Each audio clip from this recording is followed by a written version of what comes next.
Assalamu alaikum to you all. This is Majid Imam Jokir. Today we are going to study 14 points of जिना.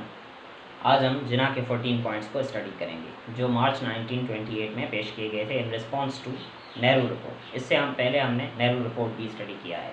तो अगर आपने Nehru report अभी तक नहीं पढ़ा या नेहरू रिपोर्ट के बारे में नहीं जानते तो पहले नेहरू रिपोर्ट के बारे में जानिए और जिसका लिंक डिस्क्रिप्शन में आपको अवेलेबल होगा.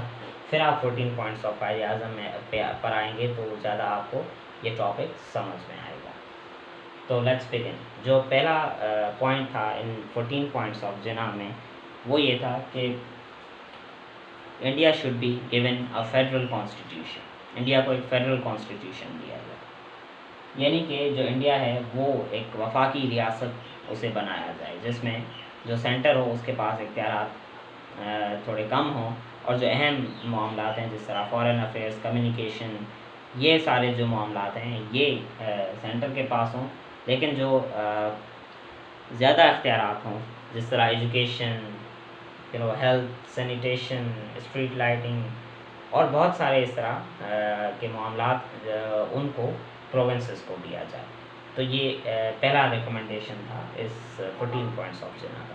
जो दूसरा रिकमेंडेशन है वो है प्रोविंशियल ऑटोनॉमी, यानी जो इंडिया में प्रोविंसेस हैं उनके पास ऑटोनॉमी होनी चाहिए. उनके पास इतने इख्तियारात होने चाहिए कि वो अपने अपने मामलात में ऑटोनोमस हो और अपने मामलात को खुद ही देख सकें, अपने मामलात को खुद ही हैंडल कर सकें. तो ये दूसरा पॉइंट था.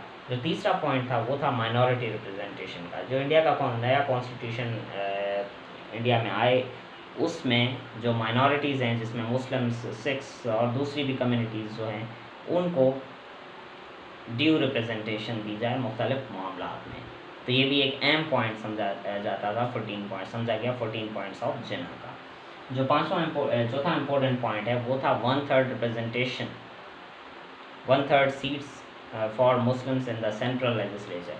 यानी जो इंडिया का सेंट्रल लेजिस्लेचर है वहाँ पर मुस्लिम्स को 1/3 सीट्स दी जाए.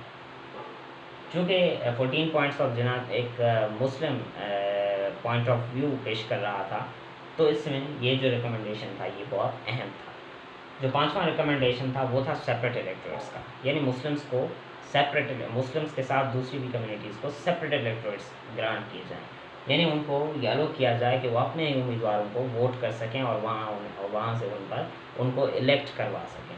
जॉइंट इलेक्टोरेट जो था वो जो था वो कोई इतना ख़ास मुआविन साबित नहीं हुआ मुसलमान और दूसरी जो माइनॉरिटी कम्युनिटीज़ थी, बिकॉज इस तरह से जॉइंट इलेक्टोरेट्स में ये बहुत डिफ़िकल्ट था कि मुस्लिम्स और जो दूसरी माइनॉरिटी कम्युनिटीज़ हैं उनके जो कैंडिडेट्स हैं वो इलेक्शन विन कर सकें. तो इसलिए सेपरेट इलेक्टोरेट्स का ये डिमांड किया गया था.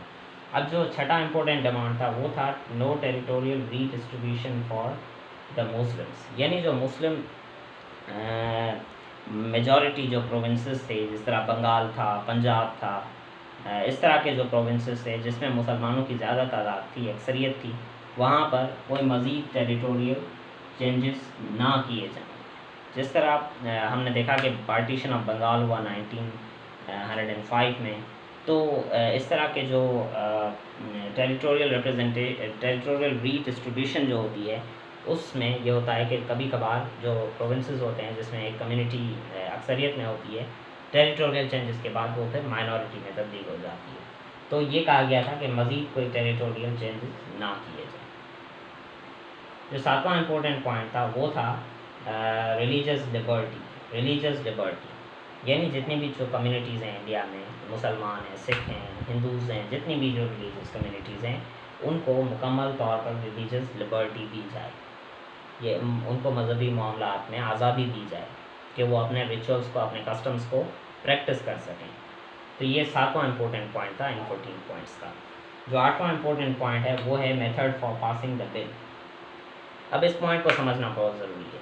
इसमें ये कहा गया था कि जो मिसाल की बात है, एक अगर बिल है जो कानून की शक्ल इख्तियार करेगा आफ्टर द पैसेज, तो अगर उस बिल की मुखालिफत वो बिल अगर किसी पर्टिकुलर कम्युनिटी से रिलेटेड है, उससे ताल्लुक़ रखता है या उसे डायरेक्टली अफेक्ट करेगा, तो अगर उसी कम्युनिटी के जो मेंबरान हैं उनकी अक्सरियत, उनकी मेजॉरिटी अगर اس بل کی مخالفت کرتی ہے تو پھر وہ بل نل اینڈ وائڈ ہو جائے گا اور پھر وہ پاس نہیں ہوگا.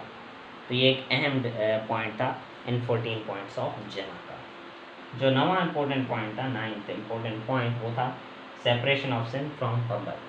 یعنی سندھ کو بمبئی پریزیڈنسی سے الگ کر دیا جائے. یہی پوائنٹ نہرو رپورٹ میں بھی تھا. نہرو نے جب اپنی رپورٹ پیش کی اس میں بھی یہی separation of Sindh from Bombay کی بات کی گئی تھی. تو اب جو 10واں امپورٹنٹ پوائنٹ تھا وہ تھا reforms in NWFP and Balochistan. یعنی نارتھ ویسٹ فرنٹیئر پروونس اور بلوچستان کو ایک کانسٹیٹیوشنل پیکیج دیا جائے. ان کو ان دونوں میں جو ہے وہ کانسٹیٹیوشنل ریفارمس انٹروڈیوس کروائی جائے.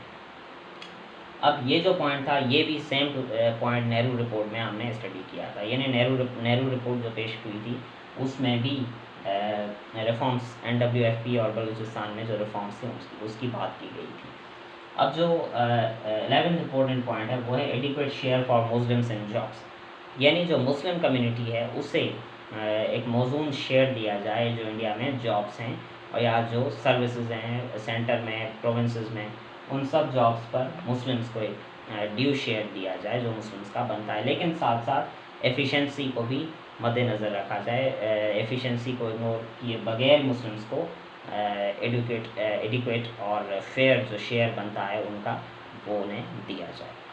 تو 12واں امپورٹنٹ پوائنٹ ہے وہ ہے سیفگارڈز فار مسلم کلچر.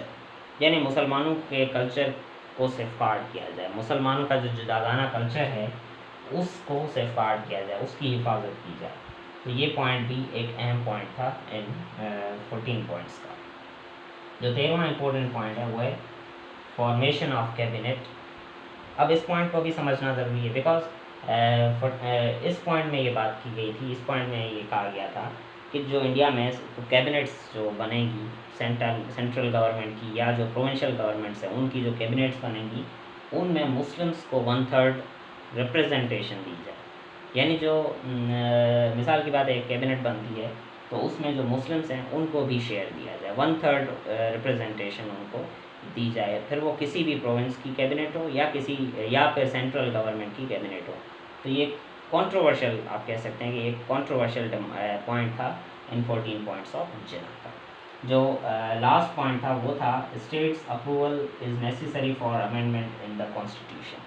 یعنی انڈیا کا جو نیا کانسٹیٹیوشن برٹش گورنمنٹ کی جانب سے نافذ کیا جائے گا انڈیا میں، اس میں جب امینڈمنٹ کی کوئی ضرورت پڑے تو اس میں یہ ہو کہ پھر جو اسٹیٹس ہیں ان کی بھی ول کو سامنے رکھا جائے. اگر اسٹیٹس امینڈمنٹ نہیں چاہتی تو پھر امینڈمنٹ نہ کی جائے. یعنی without the recommendations of the states کوئی بھی امینڈمنٹ انڈیا میں نہ لائی جائے، انڈیا کے کانسٹیٹیوشن میں کوئی دوسری امینڈمنٹ نہ لائی جائے. تو یہ آج ہم نے ڈسکس کیا 14 پوائنٹس آف جنا. ہمارا جو نیکسٹ ٹاپک ہوگا وہ اسی سے ریلیٹڈ ہوگا جس میں ہم کمپیریٹیو انالائسس کریں گے 14 پوائنٹس آف جنا کا اور نہرو رپورٹ کا، کہ اس میں سملیرٹیز اور ڈس سملیرٹیز یا ڈفرینسز وہ کہاں پر پائے جاتے ہیں. تو آئی ہوپ کہ آج کا ٹاپک جو بہت ہی امپورٹنٹ ٹاپک تھا یہ آپ کو سمجھ آیا ہوگا. مزید پاکستان اسٹڈیز کے دوسرے جتنے بھی ٹاپکس ہیں ہم سب کو کور کریں گے.